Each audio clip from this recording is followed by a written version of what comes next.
తొలకరి వర్షాలు నిన్ననే పడ్డాయి. పెద్ద ఎత్తున వర్షం పడలే, రోజంతా వాన పడవలే. కానీ 2 గంటనే హైదరాబాదు నగరంలో వాన పడితే రోడ్లు ఎక్కడికక్కడ స్తంభించిపోయినాయి. రోడ్ల మీద మొత్తం వర్షపు నీరు వరదలై పారింది. ట్రాఫిక్ అతలాకుతలమైంది. కిలోమీటర్ ప్రయాణానికి 2 నుంచి 4 గంటలు పట్టింది. అంతర్జాతీయ నగరం అని గొప్పలు చెప్పుకుంటే సరిపోదు.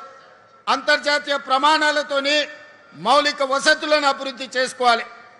చెరువులు, నాలాలు, కుంటలను కబ్జా చేసుకొని, పబ్లిక్ పార్కులను ఆక్రమించుకొని, ప్రభుత్వ భూములను చెరబట్టి ఈనాడు అక్రమ నిర్మాణాలు చేపట్టబట్టే ఇవాళ చెరువులలో ఉండాల్సిన నీళ్లు, కుంటలకి వెళ్లాల్సిన నీళ్లు, నాలాలో ప్రవహించాల్సిన నీళ్లు, వర్షపు నీళ్లు మొత్తం రోడ్ల మీద ప్రవాహమైంది.